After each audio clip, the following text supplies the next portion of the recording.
अगले कुछ ही महीनों में मध्य प्रदेश में चुनाव होना है। बीजेपी हो या कांग्रेस, दोनों ही अपनी ताकत झोंकते हुए नजर आ रहे हैं।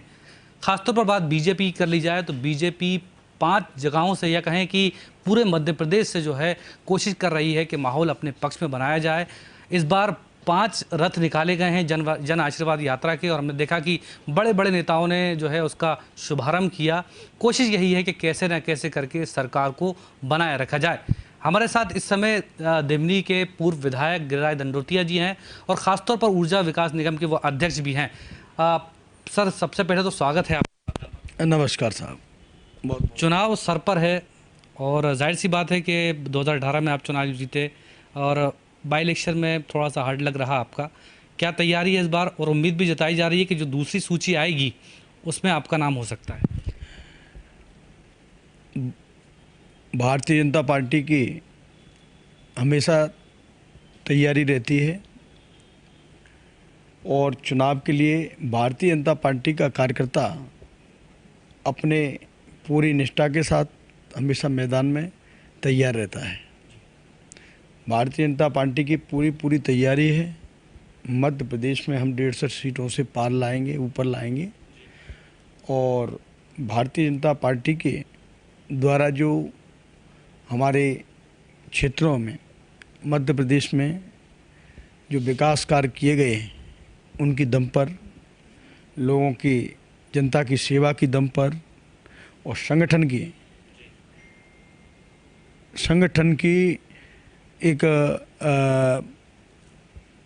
के एक जिम्मेदारी जो लोगों को मिली है, उसकी दम पर हम मध्य प्रदेश में पुनः सरकार बनाएंगे। दंडोतिया जी, टिकट को लेकर, चूंकि मैंने सवाल आपसे किया कि टिकट को लेकर तो आप तो आश्वस्त हैं। टिकट भारतीय जनता पार्टी में कोई टिकट मांगने का सबका अधिकार है, और भारतीय जनता पार्टी के वरिष्ठ नेतागण टिकट का फैसला करेंगे। सर्वोच्च नेता हैं, वो जो भी फैसला करेंगे वो मान्य होगा। आप बीजेपी के नेता हैं, लेकिन ये कहा जा रहा है कि जो सिंधिया समर्थक जो लोग हैं उनका टिकट तो फाइनल है।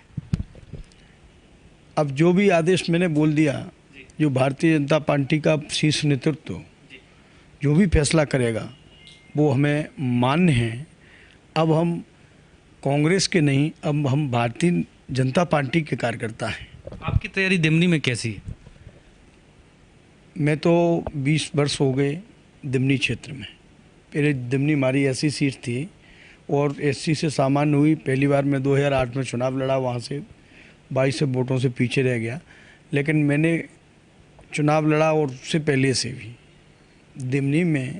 दिमनी अब मेरे लिए विधानसभा नहीं है। दिमनी मेरा परिवार है, और दिमनी मेरा घर है। और वहाँ का एक एक चप्पा चप्पा, और एक एक बच्चा, महिला हो या औरत, बुजुर्ग हो या नौजवान, सबसे मैं परिचित हूँ, और सब मुझसे परिचित हैं। मेरी कार्यशैली से परिचित हैं, मेरी विचारधारा से परिचित हैं, और हम जिस पार्टी में आज काम कर रहे हैं उस विचारधारा को लेकर पूरा देश, विश्व परिचित है। दंडोतिया जी, हम लोग ग्वालियर चंबल संभाग भी गए, काफ़ी विधायकों से बात हुई, मंत्रियों से हमारी बात हुई। आप जिस विधानसभा से विधायक रहे, या आप जो कांग्रेस के विधायक हैं, क्या मुद्दे हैं वहाँ पर? आपको क्या लगता है कि वहाँ के जो नागरिकों की क्या ज़रूरतें हैं जो आपको लगता है कि बहुत ज़्यादा आवश्यकता है, और आपको अगर टिकट मिलेगा तो फिर आप उसको कैरी करेंगे आगे? बहुत ज़्यादा आवश्यकता है वहाँ पर। बिजली की थी, रोडों की थी, पीने के पानी की समस्या थी। ये सारी समस्याओं के लगभग समाधान हम लोगों द्वारा कर दिए गए हैं। भारतीय जनता पार्टी की सरकार ने कर दिए हैं। वहाँ बिजली का भी स्ट्रक्चर गांव-गांव तक पहुँच गया है। रोड भी सारी बन चुकी हैं। मेरा जब इस्तीफा हुआ, इस्तीफा के बाद में जब हम लोग चुनाव लड़ने गए, तो उससे पहले भी जब मेरे को कृषि राज्य मंत्री बनाया गया, तो 4 महीने के उस कार्यकाल में मैंने 300 करोड़ के लगभग कार्य कराए। मैंने माननीय शिवराज सिंह जी को, माननीय महाराज ज्योतिरादित्य सिंधिया जी को, माननीय नरेंद्र सिंह जी को, माननीय बी डी शर्मा जी को, हमने जो पत्र दिए, चाहे वो हैंडपम्प पीने के पानी की समस्या का समाधान हो, चाहे वो पीडब्ल्यूडी की रोडें हों, चाहे वो सुदूर की रोडें हों, हर पंचायत में 2-2 सुदूर की रोडें, और हमारे क्षेत्र में पीडब्ल्यूडी की रोडें जहाँ नहीं थीं वहाँ हमने जोड़ने का काम किया। 25 रोड पीडब्ल्यूडी से स्वीकृत कराई, पुल भी बनवाया, हॉस्पिटल का भी नवीनीकरण कराया, खलियाहार हॉस्पिटल का, और गोपी पर डैम बनाकर उस पर सब्वे बनवाया, निकलने के लिए रास्ता बना है जो अम्बा के लिए जाता है, और सिहोनिया में कृषि उपज मंडी उप मंडी का निर्माण भी करवाया है।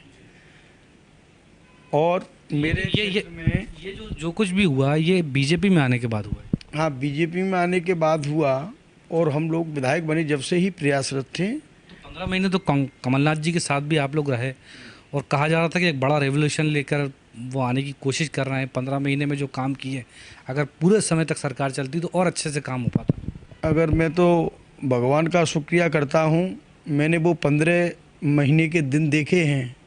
भगवान करे कभी ऐसे दिन वापस नहीं आए, क्योंकि वे कांग्रेस की जो 15 महीने की जो सरकार थी उसको देखकर तो हम लोग इतने भयभीत हो गए कि ऐसा लग रहा था कि कांग्रेस के जो नेता थे वरिष्ठ, चाहे वो मुख्यमंत्री हों चाहे दिग्विजय सिंह हों, एक तरह से उन्होंने पूरी उसको हाईजैक कर लिया था, और वहाँ पर मनमानी चल रही थी। लोकतंत्र का कहीं पर कोई नामो निशान नहीं बचा था।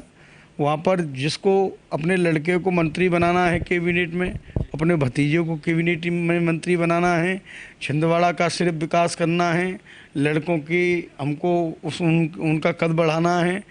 और सबसे ज़्यादा उन्होंने जो गलत किया वो हमारे महाराज ज्योतिरादित्य सिंधिया जी, जिनकी वजह से चंबल संभाग में 34 में से 28 सीटें 28 या 26 सीटें जीत कर आए, उनको दरकिनार किया।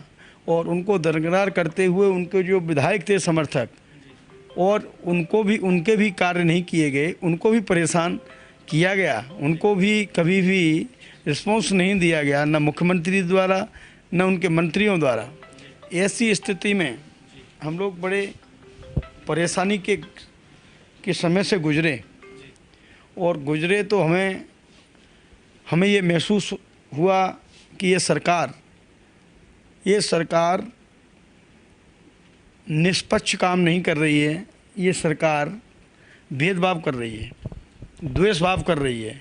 और उन्होंने सिंधिया जी के लिए कभी भी उन्होंने अच्छी बात नहीं की, हमेशा गलत ही बोलते थे। जब भी हम कहते थे सिंधिया जी का क्षेत्र है, आप इसमें ये काम मत कीजिए, तो कमलनाथ जी वगैरह कहते थे उनका नाम ही मन लो हमारे सामने, हम अपने नेता का नाम नहीं लेंगे जिसने हमको यहाँ तक लाने में पूरी भूमिका निभाई, हमें खड़ा किया है और हमें इसके लायक बनाया है, हमें जनसेवा के माध्यम से तैयार किया गया, और हम उस नेता के लिए नाम नहीं लें। जी बिल्कुल, आपने कहा कि सारी परेशानियां थीं आपके साथ। ज्योतिरादित्य सिंधिया का भी जो है एक तरीके से आपने कहा कि अनादर किया गया। फिर 2020 में ऐसी क्या परिस्थितियां हो गई कि आप चुनाव हार गए? चुनाव जीतना हारना एक अपना अलग मैटर होता है। हम अपनी विचारधारा को, अपने जो मूल्य हैं, इनके सिद्धांत पर हम राजनीति कर रहे हैं, राजनीति के क्षेत्र में आए हैं, जनसेवा के क्षेत्र में आए हैं। जब उन मूल्यों का गला घोंट दिया जाएगा, जब उन मूल्यों को नेस्तनाबूद कर दिया जाएगा, तो हमारा फिर राजनीति में रहने का कोई औचित्य नहीं है। ये बात तो उस समय, उस दौर में, हालांकि बहुत पुरानी बात है, कहा गया कि भाई जो लोग छोड़ के गए थे, जनता ने उनको बताया कि इसलिए चुनाव हारे वो क्योंकि गलत किया उन्होंने। आपने कहा ज्योतिरादित्य सिंधिया और प्रदेश का विकास नहीं हो रहा था, 15 महीने में सारी चीज़ें ठप हो गई थी।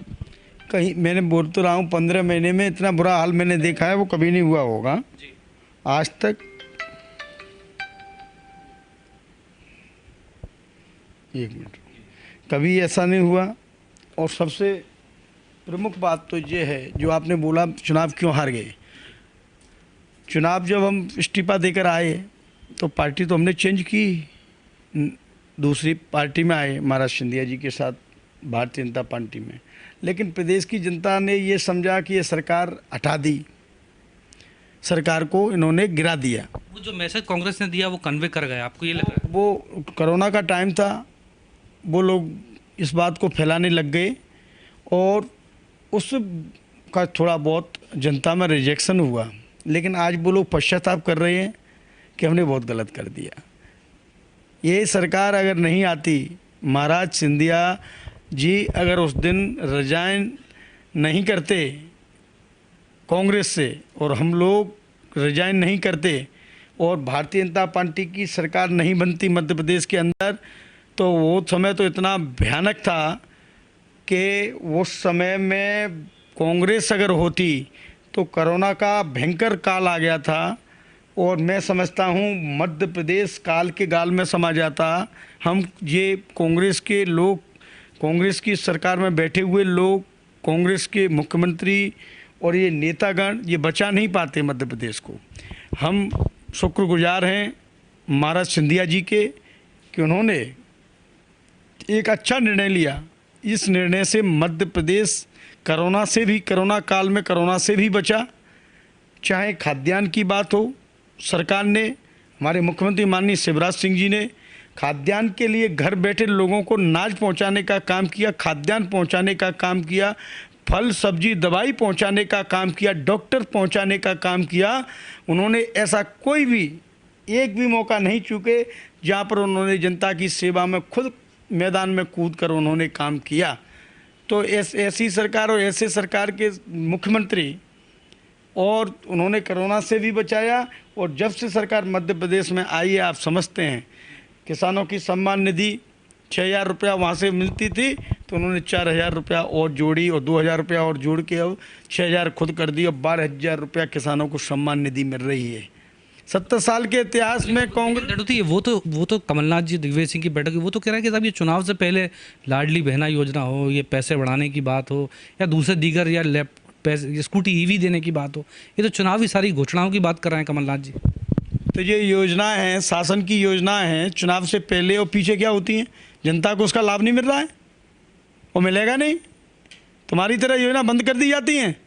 जब कांग्रेस की सरकार आई तो आपने लाडली लक्ष्मी बहना को बंद कर दिया, आपने संबल योजना को बंद कर दिया, इन्होंने तीर्थ दर्शन योजना को बंद कर दिया, इन्होंने लोगों को कफन के लिए 5,000 रुपया मिलता था उसको भी बंद कर दिया, और हमारी बहनों और बेटियों को विस्वार के लिए लड्डू के लिए पैसा मिलता था वो भी बंद कर दिया। ये बंद करने में विश्वास रखते हैं। और भारतीय जनता पार्टी की आज सरकार आई तो वो योजना फिर चालू हो गई। तो इनका ये मनसा है कि ये योजना जो चालू किए हैं भारतीय जनता पार्टी ने, और धोखे से जनता के साथ में कोई बात बन गई तो ये इन योजनाओं को बंद करेंगे, निश्चित इनके मन में है ये बात। ये इनके लिए कोई योजना मायना नहीं रखती है, न इन्होंने धरातल पर कभी योजनाओं को क्रियान्वित किया है। मैंने अपने 30 साल के राजनीतिक जीवन में देखा है, स्टडी करके देखा है मैंने कि गरीबी बचाओ का नारा दिया, युवाओं की बेरोजगारी मिटाने का नारा दिया, इन्होंने नारे दिए हैं, योजनाओं को कागज़ में बनाया है, लेकिन धरातल पर उतारने का काम नहीं किया है। आज माननीय प्रधानमंत्री नरेंद्र मोदी जी ने देश को और दुनिया को ये दिखा दिया कि भारत देश में ऐसे प्रधानमंत्री हैं कि जिनके नेतृत्व में 1 रुपया अगर दिया जाता है किसान के खाते में या बहन के खाते में या नौजवान के खाते में या किसी के खाते में, तो 1 पैसे का भ्रष्टाचार नहीं होता है। कांग्रेस के प्रधानमंत्री आदरणीय स्वर्गीय राजीव गांधी जी मान चुके थे कि भ्रष्टाचार है, कबूल किया उन्होंने। गरीबी हटाओ का नारा दिया माननीय श्रीमती इंदिरा गांधी जी ने, गरीबी नहीं हटी और गरीबी बढ़ी, भ्रष्टाचार खत्म नहीं हुआ। उनको पता था कि 15 पैसे किसान तक पहुंचते हैं और 85 पैसे गायब हो जाते हैं। उसके बाद में कोई रोक टोक, आपने देखा 2G घोटाला, कई घोटाले हुए, आपके संज्ञान में है। आज माननीय नरेंद्र मोदी जी के नेतृत्व में प्रदेश के अंदर और देश के अंदर कोई भी एक घोटाला कोई बता दे, कोई भी ऐसा कोई किसी के साथ में कोई दलाली हो रही हो, फ्रॉड हो रहा हो बता दे, कोई आतंकवाद देश के अंदर हो तो बताओ, कोई रंगबाजी कर रहा हो, कहीं गुंडागर्दी फैल रही हो तो बताओ। हमारे मुख्यमंत्री वो तो कह रहे हैं फिर से आ रहे हैं 2023 में, और जो पिछली बार सीटें आई थी उससे ज़्यादा सीटें आ रही इस साल उनको हो गए। जो टर्न उनका 15 महीने का था, वो जनता को सिंधिया जी का चेहरा दिखाया इन्होंने कि हम मुख्यमंत्री सिंधिया जी को बनाएंगे। सिंधिया जी को मुख्यमंत्री बनाने का इन्होंने वादा किया, चेहरा दिखाया, और जनता ने झूठ के वोट दिया और मुख्यमंत्री इन्होंने किसको बनाया? शीर्ष नेतृत्व में मुख्यमंत्री कमलनाथ को बनाया, कमलनाथ जी को बनाया। अब उनको बनाया मुख्यमंत्री जब वो पार्टी में थे और उनको मुख्यमंत्री नहीं बनाया, आप खुद मुख्यमंत्री बन गए, तो पहला झूठ तो जनता के बीच में आपका आ गया। आपने सिंधिया जी के साथ में आपने गलत नहीं किया महाराज साहब के में। और अब तो इसलिए सरकार छोड़ दी थी उन्होंने फिर? नहीं, सरकार के कई कारण थे छोड़ने के। मुख्यमंत्री ये बन गए, कोई बात नहीं है। उसके अलावा मैंने आपको बता दिए, भारतीय जनता पार्टी के द्वारा जो योजनाएं थीं उन योजनाओं को बंद कर दिया गया।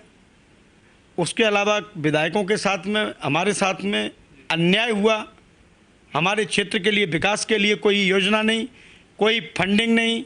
छिंदवाड़ा और अपने इसका क्या नाम है, राधौगढ़, और इनमें विकास कार्य चल रहे हैं। फिर से सरकार लाने की बात कर रहे हैं, मीटिंगें चल रही हैं, दिल्ली से नेता आ रहे हैं। अब वो सरकार की वे सपने देखें। सरकार न केंद्र में आएगी और न यहाँ आएगी। केंद्र में भी उन्होंने पूरा जमघट बनाया है। कहते नहीं है चोर चोर मोसाइते भाई, तो उन्होंने सब लोगों ने जो बनाया है वो दुनिया, पूरा देश देख रहा है। आज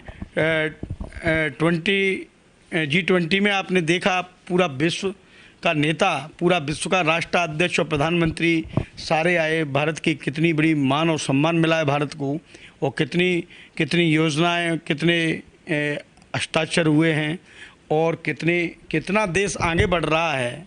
चाहे हम यूक्रेन जैसे देश ने, जब यूक्रेन पर हमला किया सोवियत रूस ने, तब आप देख सकते हो कि उसमें हमारे माननीय प्रधानमंत्री जी की कैसी भूमिका रही कि हमारे 27,000 छात्र और छात्राएं, इनको खरोंच तक नहीं आई। उनको लेने के लिए हमारे 4 मंत्री जाते हैं, युद्ध के बीच में कूदते हैं, और युद्ध में कोई बात जवान नहीं हिलाता है। हमारे मंत्री हवाई जहाज़ों से लड़कों को निकाले। माननीय सिंधिया जी, माननीय महाराज ज्योतिरादित्य सिंधिया जी भी थे, माननीय BK सिंह जी थे, और तो उन्होंने बच्चों को निकालने का काम किया ससम्मान। और दोनों तरफ ये गोलियां और बारूद बंद हो जाते हैं, तो ये देश का वैभव है। आज धारा 370 को हटाकर अमन चैन, आज झंडा फहरा रहे हैं हम कश्मीर में जाके। आज हम बात करें राम मंदिर की, जो कितने दिनों से लोगों की आस्था का केंद्र था, उसके लिए कितने लोगों ने अपनी कुर्बानियां दी। आज वो बन के तैयार है। आज उसका वो होने वाला है अभी। तो प्रधानमंत्री जी ने देश के लिए बहुत कुछ किया है। ओवरऑल बात कर लें, जो आखिरी मेरे 2 सवाल हैं आपसे, ओवरऑल बात कर लें। चूँकि दिमनी की तो हमने बात करी आपसे, पूरे मध्य प्रदेश में 230 सीटों पर गिरिराज दंडोतिया जी की नज़र से क्या होने वाला है? देखो, नज़र भारतीय जनता पार्टी की नज़र है। गिरिराज दंडोतिया तो एक कार्यकर्ता है भारतीय जनता पार्टी का, और गिरिराज दंडोतिया भारतीय जनता पार्टी की विचारधारा का एक कार्यकर्ता है। और जो पार्टी करने जा रही है 200 सीटें, तो 200 ही आएंगी, कम नहीं आएंगी। तो 150 का नारा 150 आएंगी। जो भारतीय जनता पार्टी का शीर्ष नेतृत्व नारा देगा, हम उन सीटों को लाने के लिए अपने प्राण और प्रण से लग जाएंगे, और इतनी सीटें मध्य प्रदेश में ला के रहेंगी। एक आखिरी सवाल आपसे, आपने कहा कि पार्टी जो भी निर्णय लेगी आपके लिए वो करेंगे। दूसरी लिस्ट आने वाली है, नाम लगभग माना जा रहा है कि अगर कुछ ऊंच नीच होती है, तो अगर आपको टिकट मिलता है या नहीं मिलता है, पार्टी के लिए तो काम करेंगे वहीं पर ही। अरे जी, कोई कहने की बात है? हम लोग विचारधारा से, सिद्धांतों की राजनीति करते हैं। महाराज सिंधिया जी के साथ राजनीति की है हमने, और उनके सानिध्य में हम यहाँ तक आए हैं। हम कोई ये थोड़े ही कोई स्वार्थ के लिए, अपने निजी हितों के लिए हम राजनीति कर रहे हैं। नहीं, हम जनता के हितों के लिए राजनीति कर रहे हैं। हम जनता की सेवा के लिए राजनीति कर रहे हैं। जनसेवा हमारा लक्ष्य है। विधायक बनना, मंत्री बनना, ये पार्टी का शीर्ष नेतृत्व की मर्जी है, वो किस में अच्छाई देखेंगे, कौन टिकट का प्रबल दावेदार है, कौन किसको जनता चाह रही है। उन्होंने कई तरह के सर्वे करवाए हैं, कई तरह की रिपोर्टें लिए हैं और कई तरह के उनके पास पैमाने हैं, मापदंड हैं। उनके आधार पर जो खरा उतरेगा, जिस कार्यकर्ता को लड़ने का मौका देंगे, मेरे को दें या और किसी को दें या और कहीं से भी किसी को दे दें, भारतीय जनता पार्टी का प्रत्याशी कमल का फूल है और कमल के फूल के निशान पर मोहर लगेगी और कमल का फूल हर विधानसभा से जीतेगा और 200 पार हम करके रहेंगे। बहुत शुक्रिया हमसे बात करने के लिए। तो ये थे गिरिराज दंडोतिया जी, जिनका साफ तौर पर ये कहना था कि न सिर्फ मध्य प्रदेश में बीजेपी जीतने जा रही है, बल्कि अगर उनको वहाँ से टिकट मिलता है दिमनी से तो वो भी वहाँ से जीतेंगे। और साफ तौर पर उन्होंने ये भी कहा कि कमलनाथ सरकार ने, कांग्रेस सरकार में 15 महीने में कुछ नहीं किया, तमाम वो वादे जो किए थे वो वादे नहीं किए, इसलिए वो बीजेपी में शामिल हो गए। बहरहाल चुनाव तक का इंतज़ार करना होगा और देखना होगा कि किसके वादों में कितना दम है। कैमरा पर्सन अभिलाष तिवारी, आदर्श चौधरी के साथ अमीन बेग, साधना न्यूज़, भोपाल।